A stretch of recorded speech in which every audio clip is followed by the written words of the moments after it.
네, 이번 시간에는 부동산 투자기술 천에서 101번째로 부동산 경매 물건에 입찰할 때 대리인이 입찰표를 작성하는 방법에 대해서 알아보도록 하겠습니다. 우선 추천 물건을 한번 살펴보고 작성하도록 하겠습니다. 이번 시간에 추천 물건은 부산광역시 남구 농호동에 있는 5, 6도 SK뷰 아파트 114동 40층입니다. 자, 건물 면적은 174.107제곱미터로 실평수가 52.67평, 아주 대형평수입니다.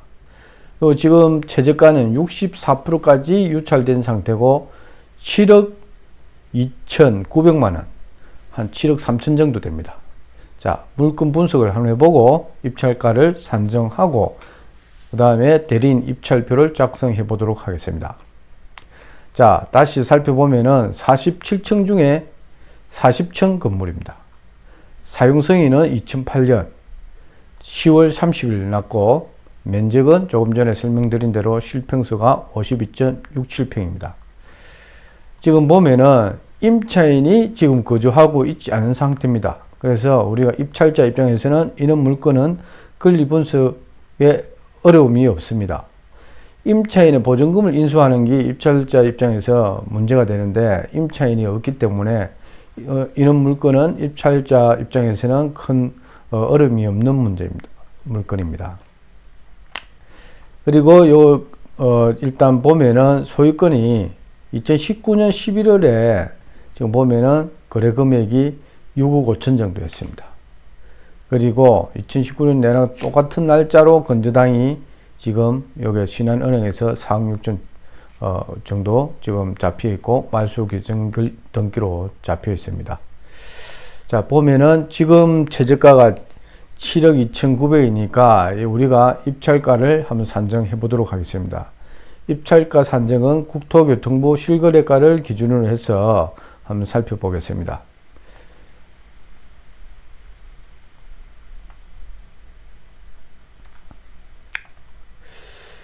(174면은) 여기입니다. 자, 이 평수가 지금 보면은 174.107. 자, 174.107 면적도 중요하지만은 입찰가를 산정할 때는 그 아파트의 세대수도 중요합니다. 지금 층수와 세대수가 입찰가 산정할 때 중요한 포인트인데 총 세대수가 3,000세대입니다. 그리고 47층이란 건물이고 47층 중에서 또 40층입니다. 아주 좋은 층에 지금 물건이 나왔고 그다음에 3층 세대니까 매매하는데도 지장이 없을 것 같습니다. 그럼 입찰가를 한번 산정해 보겠습니다. 보면은 174 요 평수인데 지금 2024년 1월 달에 거래가 있었습니다. 지금 나온 건 40층이지만 그때 당시에 지금 26층이 나왔습니다. 26층이 지금 8억 3천 정도 하는데 지금 2024년 1월보다는 지금 시세가 조금 약 상승해 있는 상태입니다. 그래서 우리가 볼 때는 지금 한 9억 정도로 예상을 해 볼 필요가 있습니다. 그래서 층수도 26층이고 지금 녹아 있는 물건은 40층입니다. 그래서 우리가 26층이고 1월 달에 8억 3천이면은 우리는 실제 물건은 40층이기 때문에 우리는 또 지금은 7월 달이고 그래서 한 실거래가를 우리는 9억으로 잡겠습니다. 잡으면서 낙찰가를 한 산정해 보면은 자, 9억인데 지금 최저 입찰가가 7억 한 3천 됩니다. 그러면 요 위에 가격이 지금 6월 17일 날 있었던 앞전 그 가격에 이게 실제 거래되고 있다고 보면 될 것 같습니다. 그러면 우리가 입찰가를 산정할 때 실제 9억 정도에 거래되고 있으면은 이 아파트 하나에서 자기가 한 5천만 원 정도 수익을 낸다고 봐야 됩니다. 그 이상의 욕심을 내면은 입찰을 하면서 2등은 별로 의미가 없습니다. 일단 1등을 해야 자기 물건이 되기 때문에 우리가 9억을 잡고 봤을 때 한 8억 5천이나 8억 6천 정도 입찰가를 산정하면은 우리가 좀 낙찰되지 않을까 그리 싶습니다. 그래서 우리는 한 8억 6천 정도 입찰가를 산정해 보도록 하겠습니다. 자, 8억 6천을 잡고 대리인 입찰표를 대리인이 이제 입찰하는 거로 해서 길 입찰표를 한번 살펴보겠습니다. 자, 대리인이 법정에 출두할 때 필요한 내용에 대해서 한번 살펴보겠습니다. 자, 일단 준비물은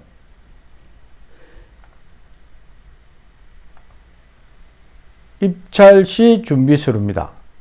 최저업 매각 가격의 10%인 것. 입찰 가격의 10%가 아니라는 걸 분명히 알고 가셔야 됩니다. 최저업 매각 가격의 10%. 다시 보면은 이 물건에서 최저 매각 가격은 조금 전에 살펴보신 대로 7억 2,960만 원입니다. 그러면 이거의 10%, 7,296만 원입니다.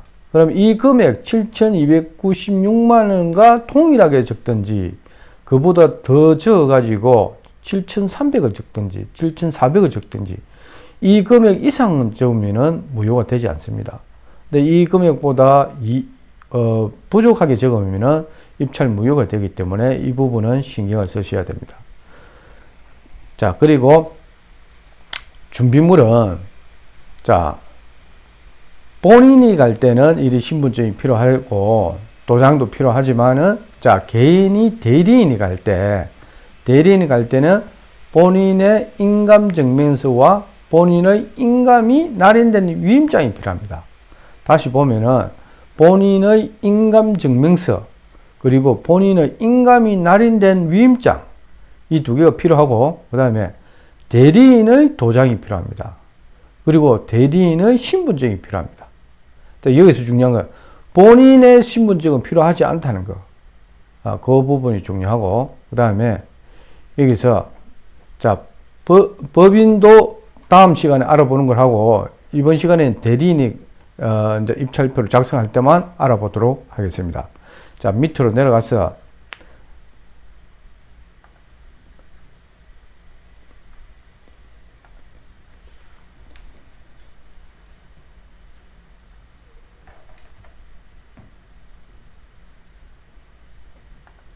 자, 대리인이 입찰표를 작성할 때는 조금 전에 보신 대로 최저 매각 가격의 10%의 보증금을 준비하고 대리인 도장, 대리인 신분증, 그 다음에 본인의 인감증명서와 본인 인감이 날인된 위임장이 필요하다는 것 설명드렸죠. 그러면 길 입찰표는 어떻게 작성하냐면은 자, 여기 보면은 실제 물건을 보면은 여기에 사건 번호가 이렇게 나와 있습니다. 2022 타경 104957 이 사건 번호를 지금 이 자리에 적게 되는 겁니다. 이 사건 번호를 적게 되고 만약에 여기에는 지금 이 물건은 한 개이기 때문에 이 물건 번호가 가로 안에 없는데 여기에 보면은 가로로 해가지고 1번, 2번, 3번 이렇게 번호가 있습니다. 그러니까 이 사건 번호에 여러 개의 물건이 있을 때 이걸 가로 안에 있는 걸 물건 번호를 하는데 지금 여기 물건이 없기 때문에 지금 여기에서는 요 물건 번호는 그냥 1로 적으면 됩니다. 예. 지금 여러 개의 물건이 아니기 때문에 그냥 1모 적든 안 적어도 상관이 없습니다. 얘는 물건이 한 개일 때는. 그리고 자, 본인은 이렇게 본인의 이름은 적어주고 홍길동이면 소유자가 홍길동이면은 홍길동 적어주고 여기 전화번호는 자기 휴대폰을 적어도 됩니다. 위임하신 분의 휴대폰 번호를 적으셔도 된다는 거. 그 다음에 여기는 위임하신 분의 주민등록번호를 이렇게 작성하시면 됩니다. 그리고 여기 주소는 중요한 것이 그 위임하신 분의 거주지를 적는 게 아니고 지금 살고 있는 곳을 적는 것이 아니고 실제 주민등록상의 주소를 적어야 됩니다.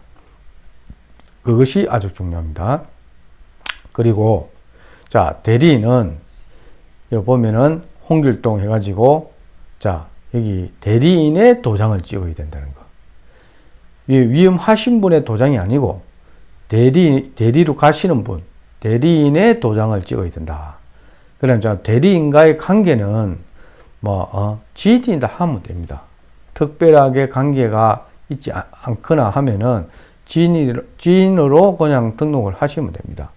그리고 대리인으로 가신 분의 주민등록번호를 작성하시고 여기도 역시 일반 전화번호로 하든지 그러면 휴대폰 번호를 하시면 됩니다. 그리고 여기도 지금 대리인의 주민등록상의 주소지를 이렇게 적으시면 됩니다. 그 다음에 입찰 가격은 자 우리가 여기서 입찰 가격을 조금 전에 산정할 때 자 8억 6천을 적자고 했습니다. 입찰 예상가를. 그러면 여기서 자 여기 보면은 8 여기를 8억 여기 보면은 1, 10, 100, 1000만, 10만, 100만, 1000만, 억, 10억, 100억, 1000억까지 있습니다. 그래서 8억 6천만이니까 이게 8을 적고 이게 6을 적고 나머지는 이렇게 동그라미를 하면은 8억 6천만 원 되고 그 다음에 보증 제공은 현금하고 자기압 수표로 되는데 될 수 있으면은 이렇게 큰 물건은 그냥 자기압 수표 한 장에 이렇게 적으시는 게 좋습니다. 그리고 보증 금액은 자 조금 전에 말씀드린 대로 이 입찰 예상가의 10%가 아니고 이 금액 최저 입찰가야 7억 2,960만 원에 10% 이상을 적어야 됩니다. 또 보면은 10%인 7,296만 원 나와있죠. 이 금액과 동일하든지 이 금액보다 좀 많이 적어 7,300을 적든 7,500을 적든 그건 관계없습니다. 이 금액보다 이상은 적어야 된다는 거 그게 중요합니다. 그리고 이거는 나중에 자기가 폐찰됐을 때 이 부분을 확인을 받고 보증금을 받아오게 됩니다. 자, 주의사항을 한 번 더 읽어보도록 하겠습니다. 자, 주의사항이 어떤 내용이 있냐면은 입찰료는 물건마다 별도 용지를 사용해야 된다는 거. 일갈 매갈 시는 한 매 용지를 사용해라는 거. 그 다음에 한 사건에서 입찰 물건이 여러 개 있을 때 아까 말씀드렸죠. 여기에 여러 개가 5번까지 있다 하면은 자기가 5번 물건을 입찰을 하게 됐으면 여기 5번을 적는 겁니다. 그러면 한 사건에 1, 2, 3 이렇게 여러 가지 물건이 있는데 그 중에서 자기는 3번 물건에 입찰하고 싶으면은 이 물건 번호를 3을 적게 된다는 것입니다. 그래서 요거 좀 설명해 놓은 것이 지금 보면은 여러 개 입찰 물건이 여러 개 있고 한 사건에서 입찰 물건이 여러 개 있고 그 물건들이 개별적으로 입찰에 붙여진 경우 사건 번호 외에 옆에 물건 번호를 반드시 기재를 해야 된다는 겁니다. 하지 않으면 무효가 됩니다. 그리고 입찰자가 법인인 경우 자 지금은 개인의 대리인으로서만 설명을 드리겠습니다. 법인은 다음 시간에 하겠습니다. 그래서 주소는 주민등록상의 주소지를 해야 된다는 거. 그 다음에 법인은 법인의 등기부 등본상의 본점 소재지를 기재하고 신분 확인이 필요할 때 주민등록증을 꼭 지참해라. 그리고 여기서 개인일 때도 주민등록란에는 입찰자가 개인인 경우는 주민등록번호를 적어야 된다는 거. 법인은 사업자 등록번호를 기재하지만은 여기 다시 와서 5번을 보면은 입찰 가격은 수정할 수가 없기 때문에 수정을 요하는 때는 입찰 기일표를 새로 작성해야 됩니다. 예, 이 부분 가장 중요합니다. 수정을 입찰 가격 잘못 적었을 때는 지우고 다시 적는 것이 아니고 새 입찰 기일표를 가져와서 새로 작성하셔야 된다는 거. 이거 엄청나게 중요하니까 이거 반드시 기억하시기 바랍니다. 그리고 대리인이 입찰하는 때는 입찰자란에 본인과 대리인의 인적사항 그리고 본인과의 관계 아까 말했죠. 그냥 지인이라고 적으면 됩니다. 등을 모두 기재하는 외에 본인의 위임장하고 그 다음에 입찰표 뒤에 나옵니다. 나중에 이 뒤에 아래 노가 있죠. 보면은 입찰표 뒷면에 있는 위임장하고 인감증명서를 제출해야 된다. 대리인을 내세워서 입찰할 때는 자, 본인의 위임장하고 인감증명을 제출해야 된다. 그리고 7번에 보면은 위임장, 인감증명 및 자격증명서는 이 입찰표에 첨부를 하면 된다. 그리고 일단 제출된 입찰표는 취소나 변경, 교환이 불가능하다는 거 그거 아시고 그 다음에 공동 입찰은 다음 또 배우도록 하겠습니다. 그 다음에 10번 입찰자 본인 또는 대리인 누구나 보증을 반환받을 수 있다. 요 이야기입니다. 보증금 10%는 입찰자나 대리인 누구나 반환을 받을 수 있다. 그 이야기입니다. 그리고 보증 제공 방법은 조금 설명드린 대로 현금이나 자기압 수표 중에 하나를 선택하면 되고 그 다음에 금액이 클 때는 될 수 있으면 현금보다는 자기압 수표가 훨씬 편합니다. 금액이 작아도 현금보다는 자기압 수표가 훨씬 편하다는 거 알고 계시면 되겠습니다. 자, 앞면에는 길 입찰표를 다 작성했습니다. 자, 대리인은 후면까지 작성해야 됩니다. 자, 뒷면을 보면은 이렇게 위임장 해가지고 대리인. 자, 홍길동이가 지금 대리로 지금 법원에 가는 겁니다. 그래서 홍길동의 도장을 찍어줘야 된다는 거. 그리고 직업은 그 홍길동의 직업을 이렇게 자유롭게 적으면 됩니다. 그리고 홍길동의 주민등록번호를 적으면 되고, 그 다음에 전화번호는 일반 전화번호 적어도 되고, 휴대폰 번호 적어도 되고, 그 다음에 주소지는 등기부상의 주민등록상의 주소지를 반드시 기재를 하셔야 된다는 거. 그래서 위 사람을 대리인으로 정하고 다음 아래 사항을 위임한다. 어떤 내용? 요 사건 번호, 요 부분, 물건 번호, 이 부분을 위임한다. 경매 사건에 관한 일체 행위를 좀 위임한다. 그 이야기입니다. 그래서 본인이 여러 명 있을 수도 있기 때문에, 자, 본인 한 명일 때, 자, 여기서 옥션을 이제 이름을 넣어놨는데, 여기 이제 김순자면 김순자 자기 본인의 이름을 적고, 그 다음에 자기 본인의 이름을, 도장을 찍으면 됩니다. 그리고, 자기 직업을 이렇게 적으면 되고, 이걸 직업이 회사원인지, 공무원인지 이런 걸 꼭 따지진 않습니다. 그냥 이걸 직업란을 적으시면 되겠습니다. 그리고 요 김순자면은 김순자의 지금 주민등록 번호를 적으시면 되고, 그 다음에 여기도 일반 전화를 적으시든 자기 휴대폰 번호를 적으시든 적으시면 되겠습니다. 그리고 요 주소지는 반드시 주민등록상의 주소지를 적어야 된다. 자기가 거주하고 있는 주소지가 아니고 주민등록상의 주소지, 거주하고 있는 주소하고 주민등록상의 주소지가 일치할 때는 그 주소지를 적으시면 되겠습니다. 이렇게 하시고 법원에 제출하시면 되겠습니다. 자, 이번 시간에는 대리인이 길 입찰표를 작성해서 경매법정에 제출하는 것까지 알아보았습니다. 그래서 보시고 우리가 오늘 살펴본 물건의 그 예상 입찰가는 8억 6천만 원. 이 물건의 7월 22일 날 지금 입찰 기일이 잡혀 있습니다.